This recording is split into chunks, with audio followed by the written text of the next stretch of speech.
everyone, and welcome to another episode. We are going overnight fishing. My first time ever with Davey's Locker Charter out of Newport, but my first time ever just overnight fishing in general. I believe we're going to be targeting some tuna. This is going to be my first ever tuna trip. It is extremely late in the season. It is November 11th, and yeah, we're hoping. In the morning, it was looking like we're not going to go. There were only 6 people on the boat, including myself and 2 dive buddies. But as it sits today, it's about 6 p.m. or so. We have 23 people out of 30 filled. So we are definitely going, leaving at 9 p.m. tonight. But we're first going to grab some grub. That's why we're here. But I'm here with my 2 dive buddies, Kay and Devin. They're going to be joining me in heading out with hopefully grabbing some tunas tonight or tomorrow morning. So let's go eat first. Here we go, pre-trip meal. Got some pescado tacos, some ceviche tostada, and a surf and turf taco as well. Looks delicious. You guys ready? You ready? Go, baby. This burrito. Oh my god, it's spilling out. It's spilling. Jesus. That is massive. I'll let you organize that. It's just spilling out. What you doing? I didn't do anything. Oh my god. Another plate. These tacos are delicious.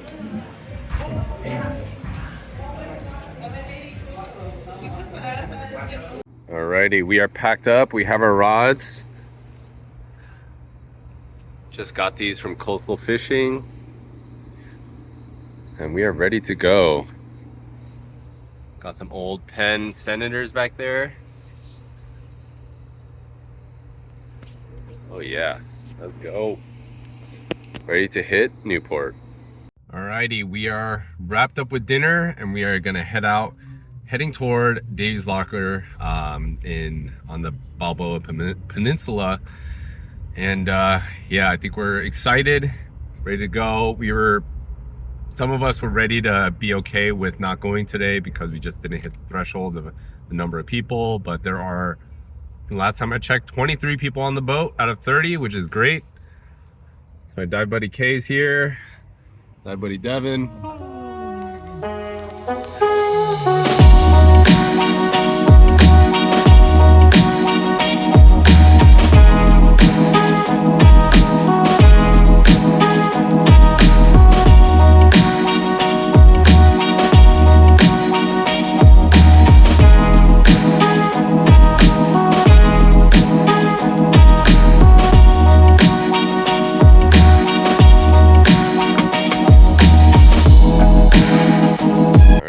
Go parked, got our rods, got some Penn Senators here on the coastal rods.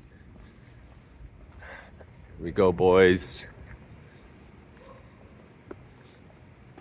Here we go, boys. Let's go. Wait. Here we go. Let's go. We're at Davey's Locker. Time to go. We go. Coastal fish. Coastal fish.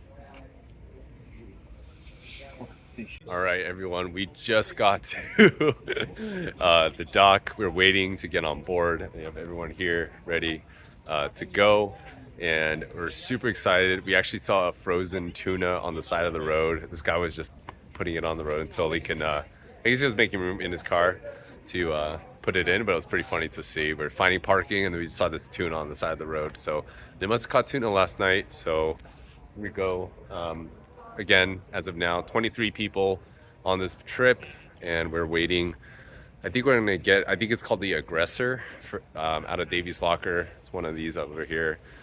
55 footer, I believe. But yeah, ready to go. Dive buddy K. Friday, everyone. I just signed in. We got our bunks. Just asked the person working at the front desk. We're getting on the Thunderbird, which is a different boat, similar to the Aggressor. probably can't see it back there, that guy. But they caught 24 bluefin and 3 yellowfin last night, or this morning technically. So we are stoked. We are ready. Right after I heard that, I was just trying to be composed. I don't know why, but I was like, oh, that's great. But this is our first time for all of us tuna fishing out in SoCal. So we're stoked. After that news, we're hyped, but we don't want to be too excited. Don't want to be let down too much if, you know, if the fish aren't biting, they aren't biting. But we are super excited right now. Let's go. All right, here we go, everyone. Ready to get on the boat.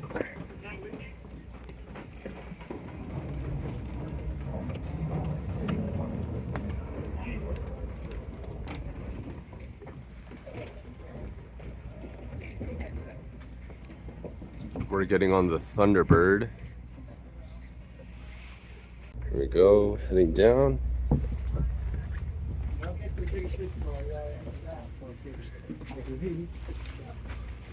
Please use the handrails, you guys. Fortunate enough to say that we haven't had an accident. You know, I really emphasize that. Safety is our priority, and boat rocks, obviously. So these steps are pretty steep, so please use the handrails as you're going down and coming back up, all right? Because it happens all the time. People fall.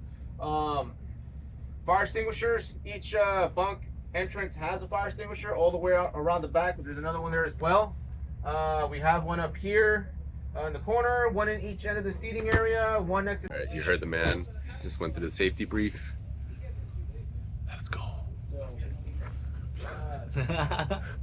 Case. He's focused. Man of focus.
So I don't know if you heard the deckhand very well, but he had recommended they were biting on 20 to 25 pound test. We had 40 to 60 pound test on the Senators, which was way too big. Luckily, we did have 2 lighter setups that we could run, but also we needed one more rod and reel. We had a new fisherman friend named Tony. He actually let us borrow one of his, so we were very thankful of that. But we definitely overcompensated with those larger reels. All right, it's time to go to bed. Get up early. It's me up here. My buddy Devin down there. Kay's coming in. It's down there. Wake up early. It is currently, it's like 10 something, but first cast might be 3. It is 4 a.m. We're up. I think we're one of the last ones up, actually. Here we go. Good morning, Devin.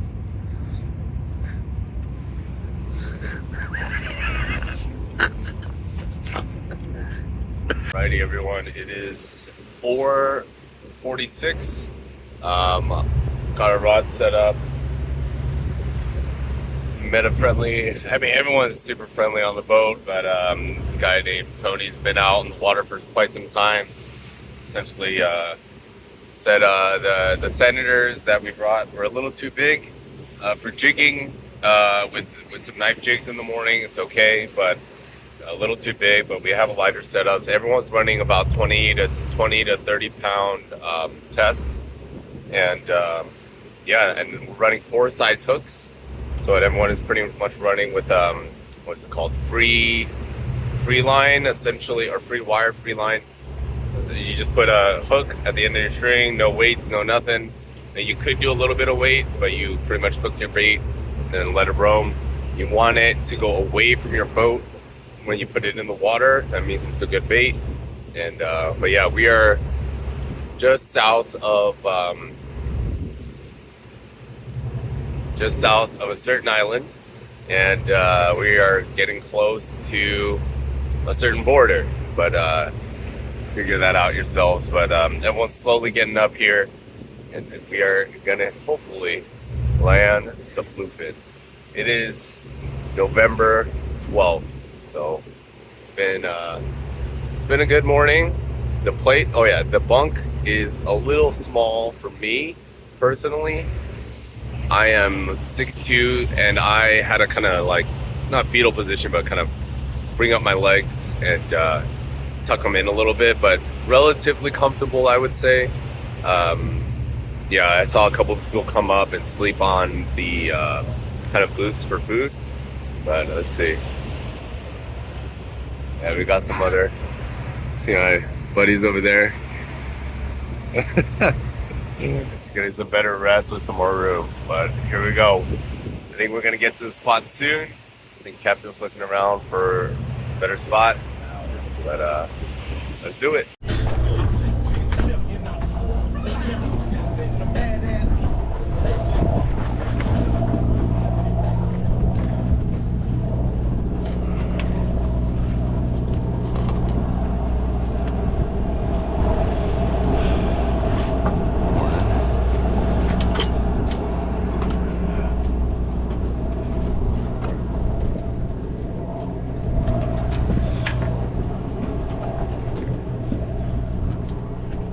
So the only 2 jigging setups I really have are one rod with about 25-pound test, and another rod is the Senator with a 30-pound 5/6 rod.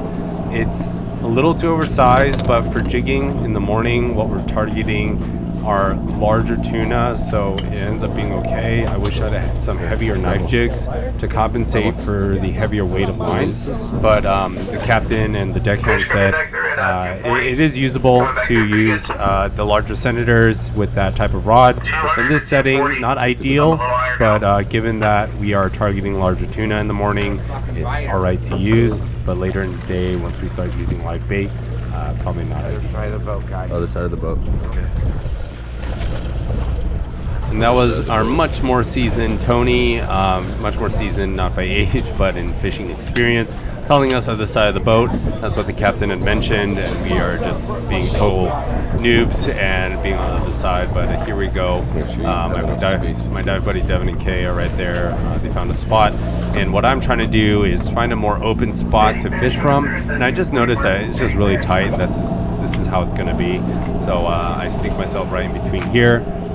Free up my line, and one thing to keep in mind always is to try to keep that line in front of you, whether you're jigging or using live bait, to avoid any sort of tangling with other anglers on board. So here we go, bright and early, first session, going out and doing some late night jigging.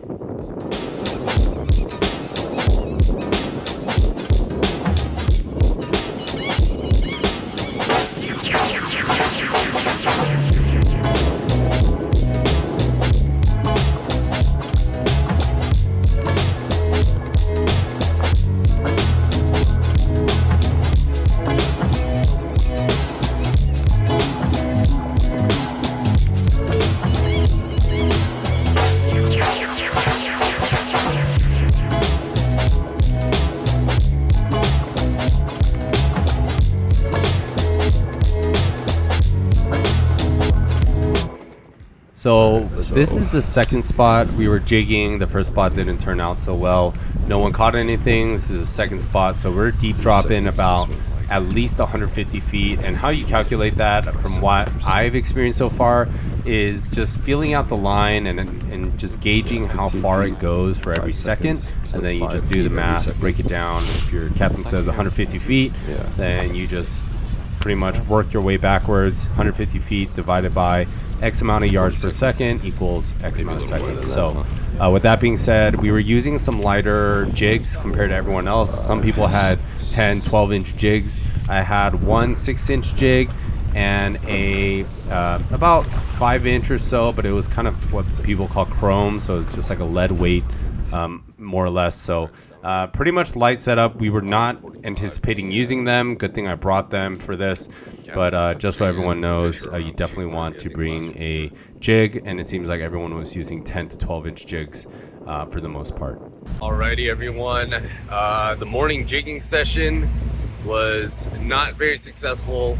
We had maybe a bite from another fisherman, but yeah, we were jigging around. I think Captain was ranging usually anywhere from 200 to 150 feet. He was just calling it out, and then we were trying to drop it in that zone.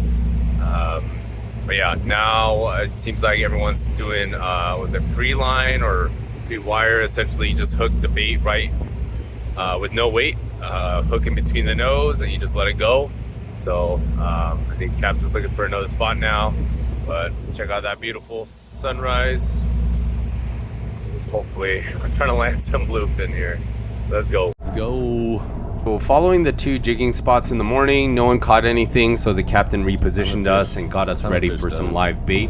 We're definitely excited for this portion because we learned that the trip before, most of the fishermen on board caught their fish on live bait. So this is our first session with live bait. You see everyone is extremely excited getting their fish in the water and trying to get that first bite. So here we go, moving over to the bait tanks. Obviously extremely busy, so just be courteous of other fishermen and anglers. And what we're doing is we grab our lighter setups, about 20 to 25 pound test. And what you want to do is, like this gentleman on the right, either poke the sardine through the nose, or some people were poking it through the belly. One thing to call out is when you're grabbing these sardines, you don't want to do what I just do right there. Essentially try to jet your hand into the bait tank and try to Mulan the fish out of the tank. One, it's you're probably not going to get one, and secondly, do what I just did and spoof it out of your hand. You're not going to be in a good position to hook the bait. And once you do, if you do drop the bait, instead of trying to save it, toss it and get a new one, because getting a good bait is so key to tuna fishing from what I learned. And the third thing that I messed up on is, I don't know if you caught that, but when I was getting to the spot to drop the fish into the water, as I do so now, I was holding the fish leading up to that spot. So instead, what I should have done is grab the sardine, hook it, and hold that line above the fish instead of holding the fish directly.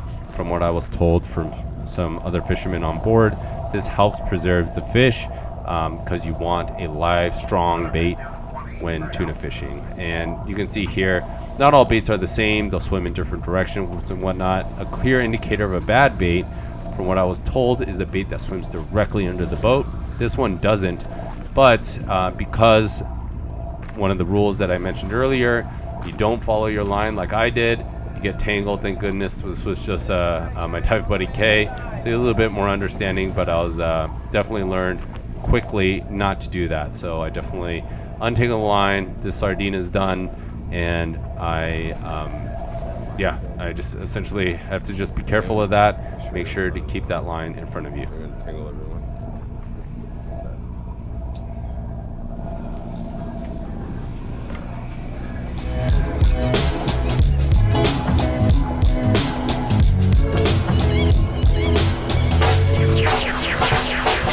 How's fishing so far, Devin? It's stressful.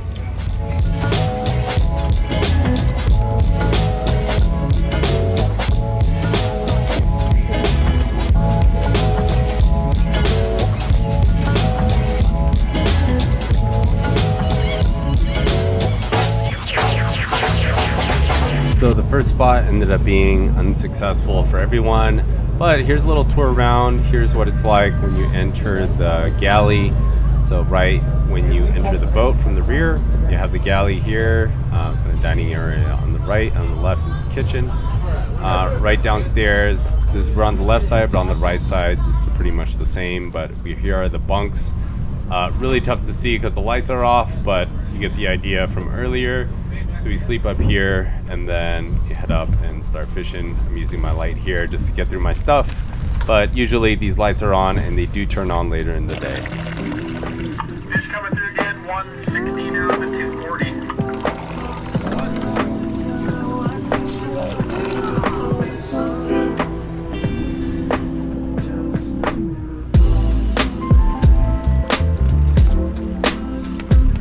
That's good bait.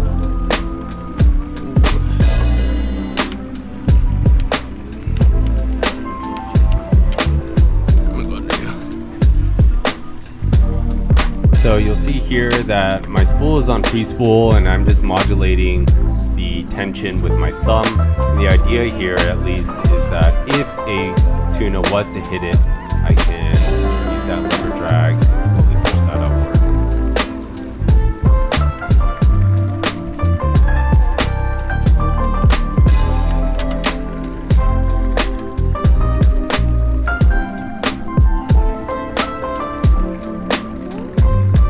Look at that bait go. It's going away from the boat. It's swimming strong. This is what we want.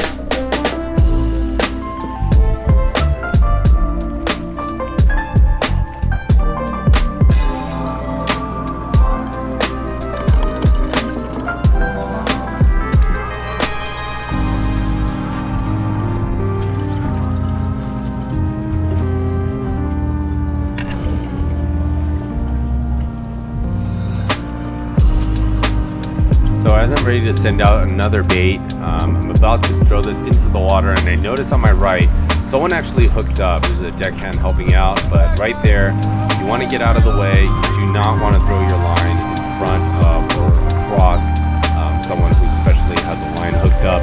Obviously, just use your common sense. But just one thing to call out there, and if it does, that person does pass you again, just know when to go over or under. You are probably going to go under, most likely, but depending on the situation, something to keep in mind. And with that being said, the first guy hooked up and he's about to pull it up just at this moment. So first one is on the boat, or will be very soon. I see color on the left hand side. Very exciting to see a fish actually come up to the surface. My first time ever seeing this, and obviously I want to catch my own.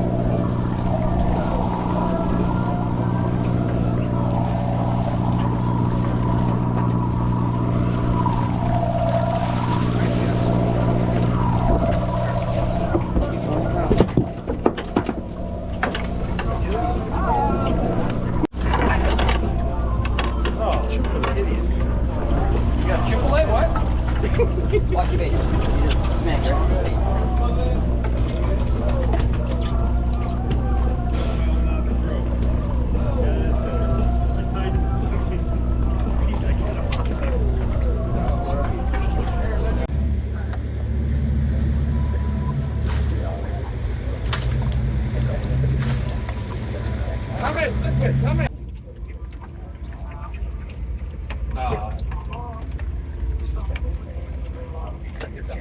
All right, we're still skunked. Went out. Every time the boat slows down, everyone gets out. Camden, we saw some fish jumping around, small ones apparently, but nothing yet. Nothing yet to report. Spirits are. We're fine. We're fine. He's giving up.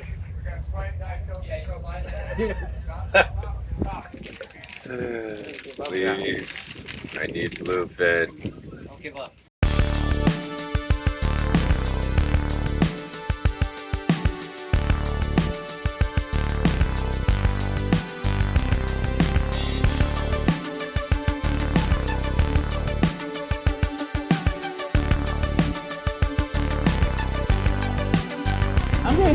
So a couple hours have passed and we're jigging along and someone accidentally hooked a shark. You'll see on the left.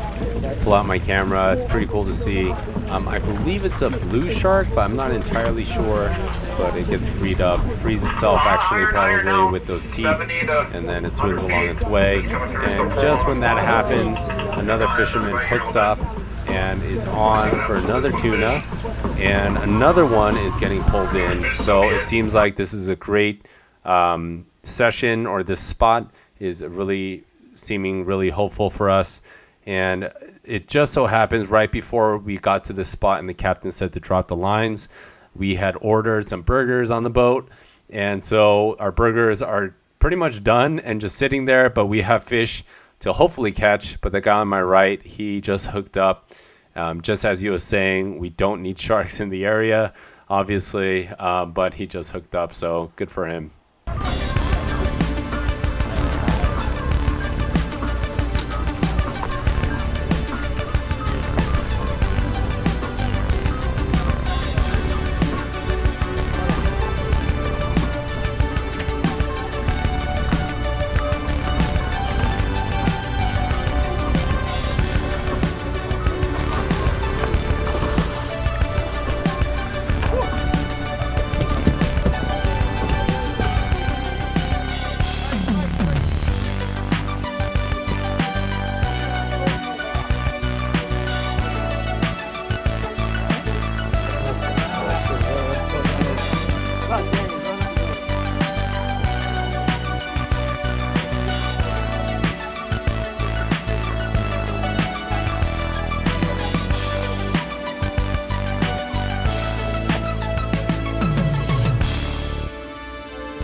So I'm replaying this footage just from the previous clip, but I want you to focus on the other anglers. Obviously, everyone's happy if someone catches a fish, but look at the laser focus of everyone. They're just wanting to land a fish. We all came on board to land a fish.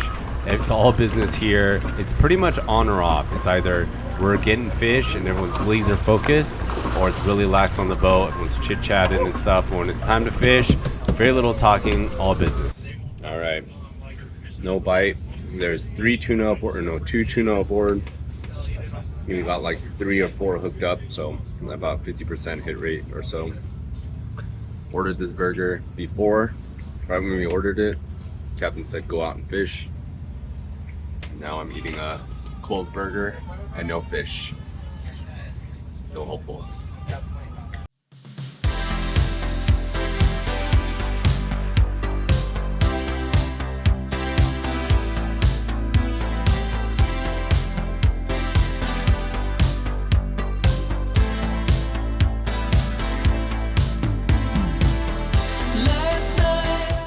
So this is by far the largest pot of dolphins I've ever seen. Pretty much as far as the eye can see, I just see constant fins of dolphins. And we actually end up using them as a strategy to find tuna and detect them. The captain kept circling just south of San Clemente Island where a ton of these dolphins were, and we were hoping to land some tuna, but they were just pretty awesome to see. I've never seen so many dolphin in one area at once.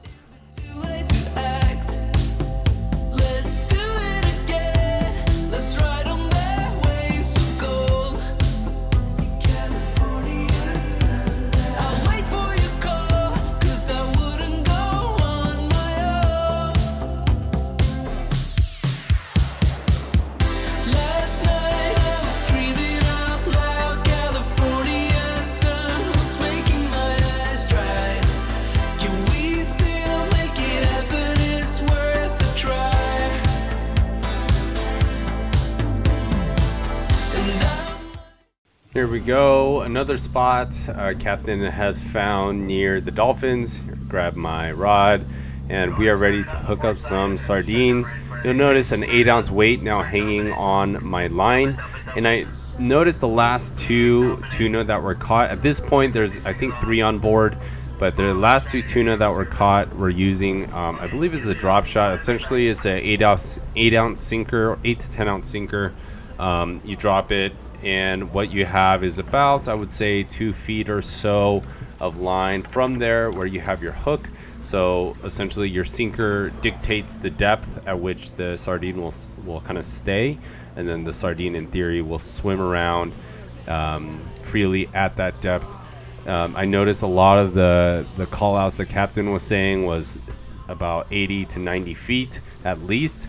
So instead of having the sardine do it for me, I essentially used the weight to keep it not only in front of me, but to dictate, have better control of the depth essentially. And I just found it easier working with this instead of using the free line to not get tangled with other anglers on board. Spread anywhere from 60 down to 120. We're kind of checking it up here. Just spread this bait around.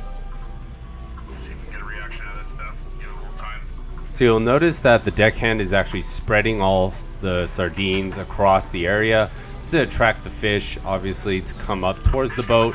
So as we lay out our sardines, they can somewhat be camouflaged or more or less kind of fit in with the group that's being thrown out. So you'll see the deckhand do this from time to time. That's to attract the fish from coming in.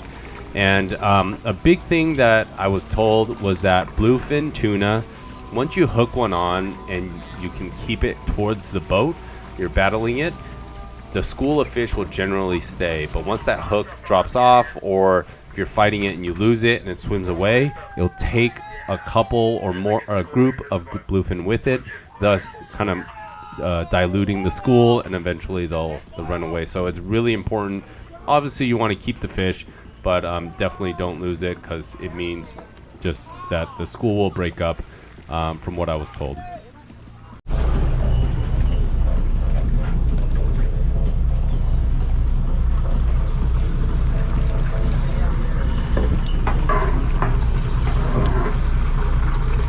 Steady fish under the boat. Make it rain, Rico. Make it rain.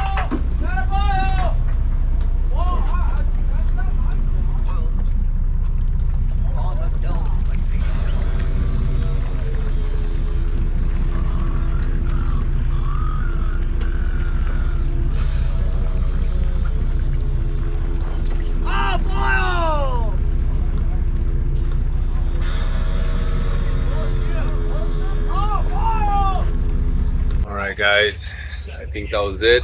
That was the last couple shots we took. No fish today. Can't say I'm disappointed. I guess I am.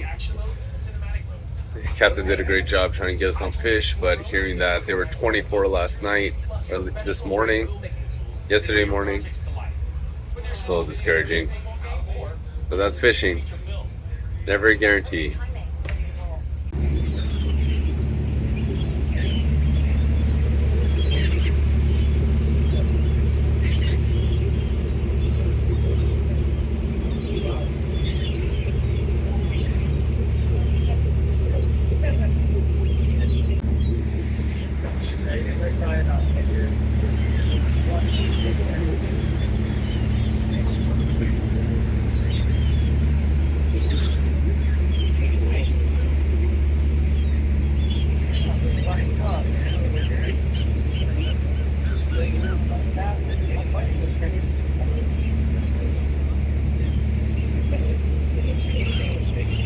We didn't catch any fish, so we gotta eat some delicious food.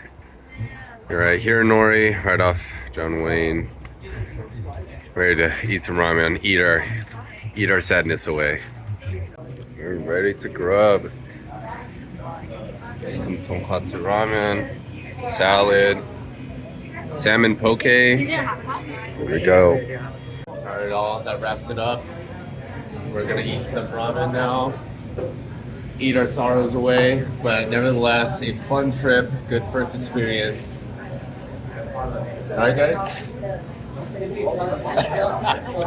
Thank you for watching. I'll see you on the next one.